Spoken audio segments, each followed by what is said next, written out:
try. Exactly. That's all you know it is. Just trying. And I think that's exactly what ToneSone's going to do, because I think if he gets that first win, there's definitely a lot of momentum shifting towards him, but then it also puts Kazii in that back burner, and we know that Game & Watch tends to not do well when, you know, they're behind, so I think gaining this lead definitely will dictate the pace of this match. Right off the bat, Kazii kind of approaching really aggressively with these upbeats, these trampolines. Yeah, your so-called plan of staying back immediately just kind of fell. What is wrong with you? All right, you know, just immediately just starts off with trying to get. And I've been spoiled by watching like other Game & Watch players, because I remember when I was commentating the tournament yesterday with Monty, I was like, do the down through inside B, do the down through inside B, and he never does it. So he just goes for the consistency. Yeah, he just goes for the consistency. Okay. Like, I get it, but I'm just like, what's you gotta put the funnies in there. Wow. See, here's the thing. You're only minus. If that's just a mentality. Being negative is a mentality. Just keep pressing those buttons, and especially if you're Game & Watch, it's a single-player game.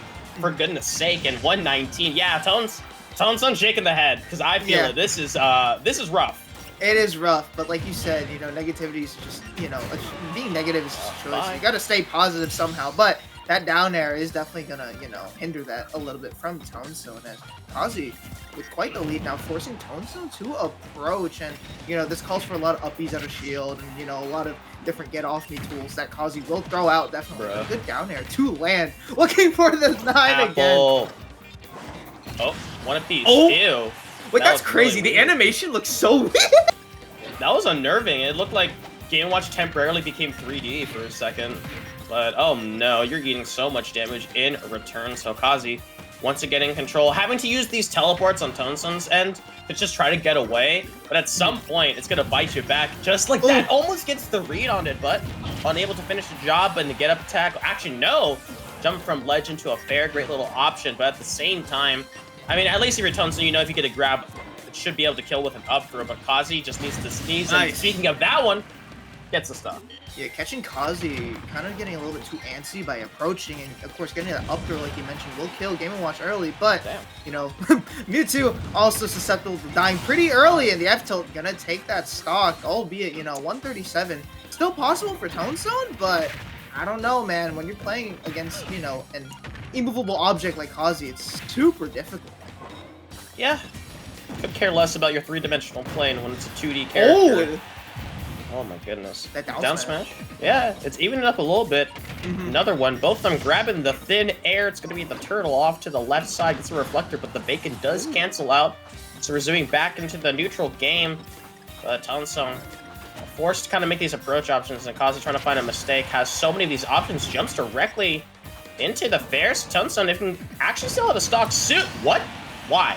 In like that, dude. Oh my god. But hey, if you're ToneSone, you brought it back to last stock when all hope was almost lost, really. And Kazii right now trying to claw his way back into this, you know, this lead that he had earlier. And he's doing pretty well. Yeah, good timing on that one. It knows the grab, so it's like just kind of fades backwards. Wow. Spaced out. Try to get it out there. The down air gonna get canceled out. Great teleport actually to get themselves out there. 1-2 piece combo. Good damage. But at the same time, there's 2 ticks on the bucket. Kazii just needs to get like one more projectile. But wow, the tides are turning for sure. Kazii forced on there. Down smash does not connect. Forward smash not either. The down smash again. Trying to do the best Game & Watch impression by smashing out those smash attacks. But at the same time, we're sitting back onto there. Oh! Wow, able to avoid that and gets hit by the pivot F-tilt. And Kazii gonna scrape his way into that game win. Oh my god, ToneSone really did bring that back, but I think just having that lead from earlier allowed Kazii to win that, and now ToneSone has to rethink his plans, because he was cooking, you know, in those last few interactions, but it's crazy how he ran into that.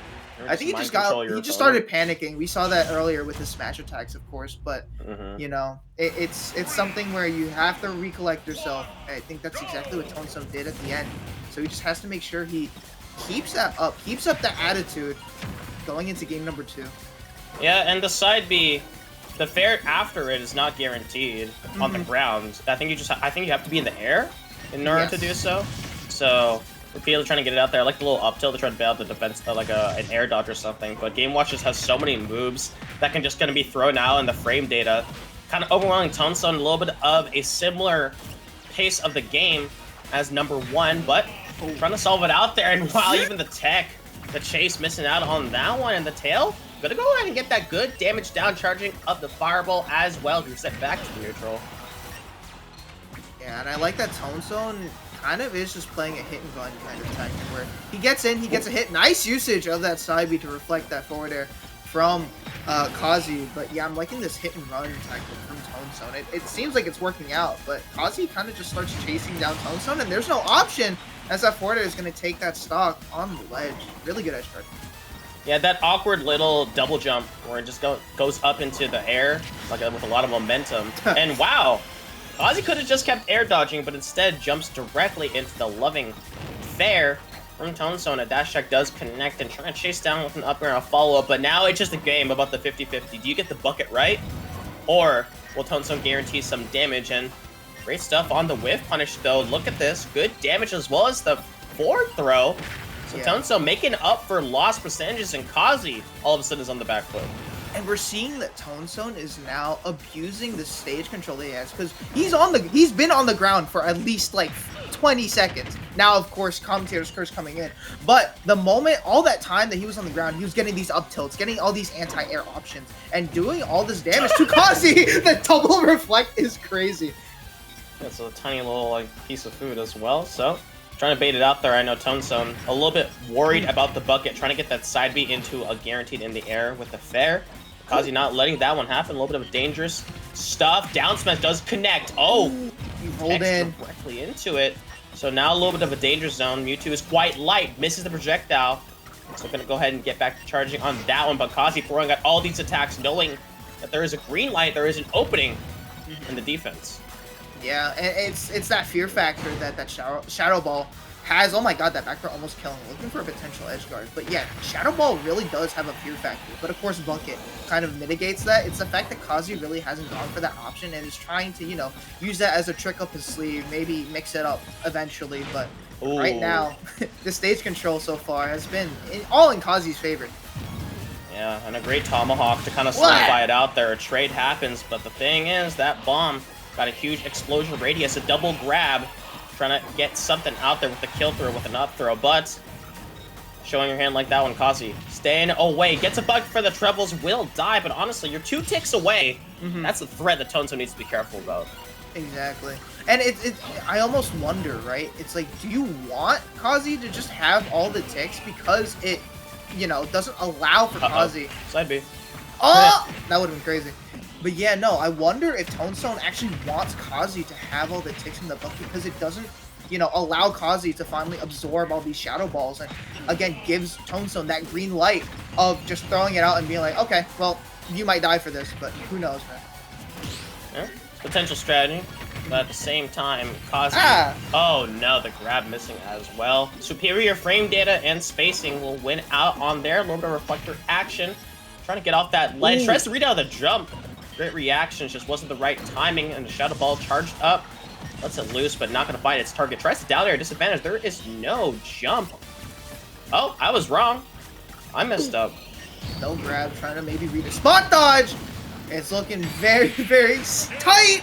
And Kazii unlocking that victory with a 2-0. Down air going to take it in his favor. And ToneSone, I mean, had really, really good glimpses of, you know, bringing it back or even having the lead against Kazii. But again, like you mentioned, it's just a character thing where you have superior frame data. You have all these different options to get out. And quite frankly, I mean, you have meta destroying tools like, of course, the bacon on ledge, which is so difficult to avoid. But ToneSone trying his best with such a big body character. Of course, tailbox not really going to help ToneSone, but, you know, not really affecting him a lot in this set.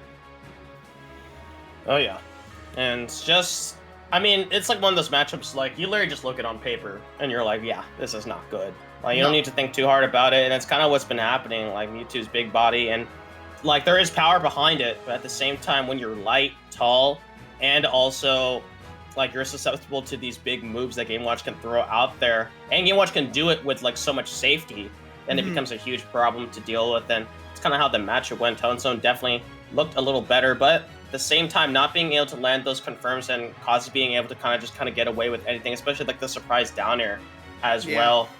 It's just, overstaying, you're welcome trying to get that there. And I don't blame, because you are so behind thinking that it won't just happen. And even the down air sent a little bit upwards to exactly, dodge it out. Oh, it's rough.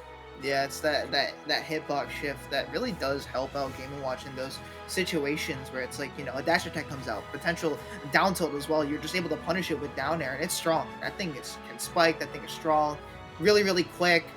And Kazii just abusing that factor, and in general maintaining the lead, not really letting ToneSone play his game too much. And if he does, he finds his way back onto stage, regaining stage control, because for the most part it was just Kazii trying to edge guard ToneSone, knowing that Mewtwo's a tall character and doesn't really have a lot of options to come back besides the reflector, and we saw that a few times, reflecting the bacon to come back. But ultimately Kazii gonna win 2